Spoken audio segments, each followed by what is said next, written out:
You're in San Antonio, Texas. Is that right? That's correct. I'm cornering Jacoby Smith. He's the guy that your boy DC sent over to me from Okie State. And then Marcelo Rojo is also in the main event. So trying to split my time because we've got so many guys. And then, Fury being on Sunday night just kind of changed things up a little bit.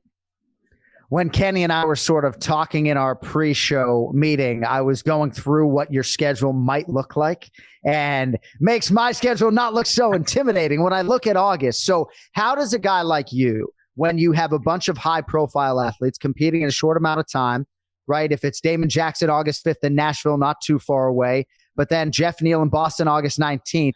I mean, you can't be going to Singapore. Kennedy's on Nashville, too, against Dustin Jacoby. I mean, you going to Singapore? Yeah. You can't be going to Singapore for Ryan as well. I mean, no, I can't leave my guy. I mean, and he's fighting Anthony Smith, another tough fight. It's just, look, and Kenny knows this. John, you know this. We've all been doing this a long time.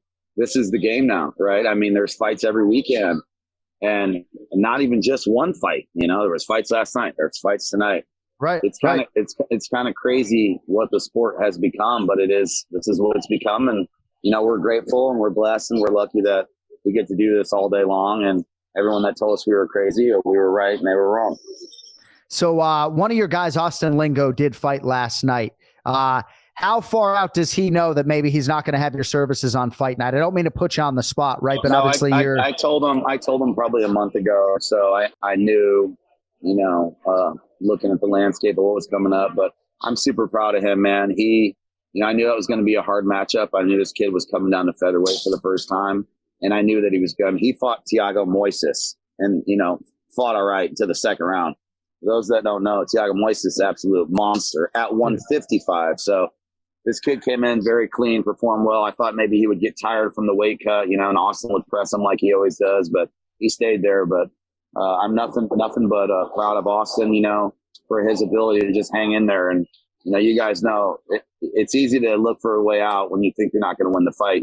Late in the second round, things aren't going your way. But here he is in the third round, peeling the hands and fighting to the end. And DC just as being a champion and a fighter was commentating on man, this guy is not going to give up no matter what. And as a coach, you got to be proud of that. I mean, this is really what it's about: is building that grit and determination. And I'm proud of him, as a fighter and as an athlete. Letting himself, go all the way to the end in a fight that he wasn't going to win. Coach, you have a bunch of big fights coming up. One of the ones that I'm most intrigued by is the Jeff Neal Ian Gary fight. For Ian Gary, he's this guy. He's up and coming. A lot of people are very high on him. How do you get Jeff Neal up for something like this? And how is Jeff doing? Health wise and all that leading up to this big fight. Well, Kenny, it's a great question. And, I'm sure you guys saw the little mugshot deal. And, I'm not going to get into it too much just because, I'm not a fucking little kid. Right. And I understand guys got to do what they got to do, but I'm not a little kid. So I'm not going to gossip about, stuff and, this is beef and that. But I mean, dude, I did tell Sean Shelby, that's bulletin board material for me. I just stick that right up on the bulletin board and I don't have to say a goddamn word to Jeff Neal. Right.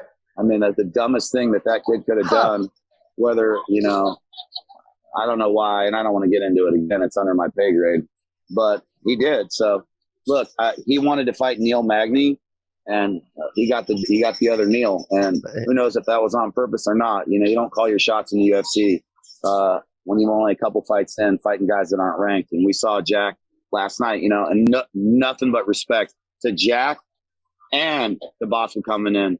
That kid, both of those guys deserve a fucking salute because people don't get it. It's hard to fight. Fighting's hard as hell. It's so hard. But fighting a guy that you don't train for, and you're like, ready, set, go. It doesn't work that way. And even though Jack's a better striker. Dude, that kid came in fucking ready. And he was not coming in there to lose. And you could see the physicality of him. And, it was a barn burner. And, Jack will grow from that fight as well. And that's what people don't understand. I respect Jack for taking that fight. And people don't get it, man. MMA math doesn't work. Certain matchups just don't show. Right. So you just never know in this game, man. You got to be ready for everything. And this game is evolving at a very fast pace, as you both well know.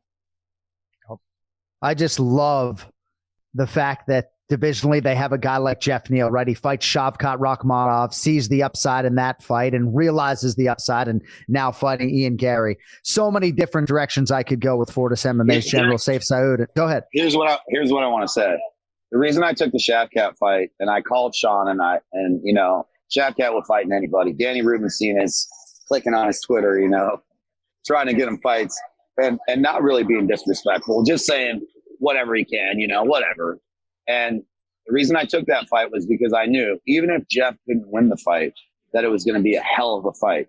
And that fight will pay dividends because no one's going to fight Shavkat. Look, everybody's going to run from him. They had to bring Kelvin in, and Kelvin could definitely beat him because Kelvin's great too. But Shavkat's going to be a guy that everybody avoids. So ultimately, if he does make it to the title, then people are going to say, well, him and Jeff had a fucking absolute barn burner when Jeff wasn't 100%. Let's throw these two together again. So that's why I said just jump on the grenade now. Take the chance. There's nowhere to run in the UFC. There's nowhere to go. Everybody's tough.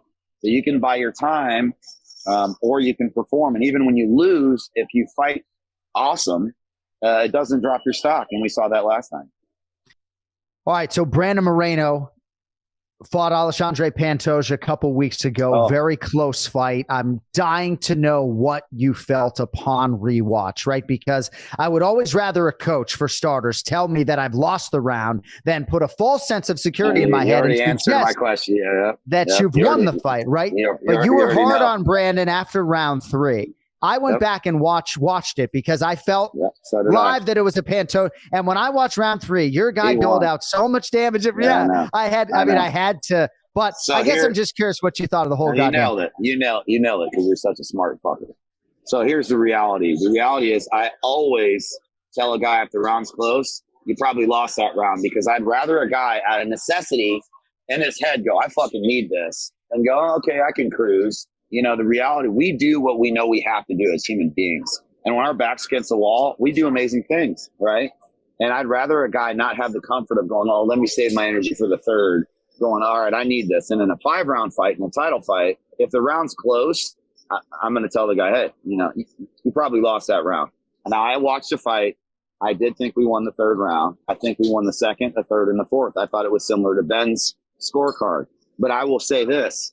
When the fight ended and Pantoja was on our back, I wasn't feeling great about that either. And nobody can argue about that decision.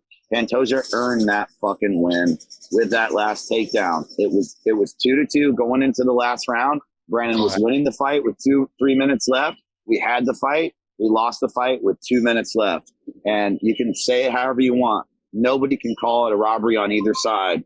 I thought Ben had a good scorecard and it made sense. I thought the other scorecards made sense as well. So, you know, when you end a fight in that bad position, you're never going to feel great, you know, and I have nothing but respect for Pantoja. I mean, Pantoja didn't look like he wanted to be in there in the 2nd round. Everybody saw that. He looked like he was not going to make it. And Brandon got his distance and his time. And it's exactly what we planned for. I knew Pantoja was going to come out strong as hell. He always does. And I thought he would fade in the 3rd. He started fading in the 2nd. But to his credit, he just did enough, man. He kept getting a timely takedown to stop Brandon's momentum. And I'm not going to say he survived the fight and won the scorecards. He did what he tactically needed to do. And that's it. And look, Brandon's a champion. I'm so proud of him. He performed amazing in that fight. If you watch the fight before, Pantoja beat him up on the feet. And that Brandon completely dominated him on the feet. Besides the 1st round, clipped us. And Brandon was such a complete fighter. He looked like a champion. I mean, the fight was so high level. That was the highest level title fight I've ever seen as far as the technical details and all the little things. And Brandon went to his base instead of scraping the fence when he did that last get up in the 5th, which allowed Pantoja to jump on the back. And once he locked the body triangle and he set his foot in under Brandon's knee and he was leaning on the fence, there was almost no way to get out of that, right? And he did just enough in that moment. So that was probably the best fight I've ever seen. And I obviously had a front row seat for it, as you did too. It was incredible. And I have nothing but respect for both of those guys. Stocks went up and it's nothing but love. I mean, that was an incredible fight.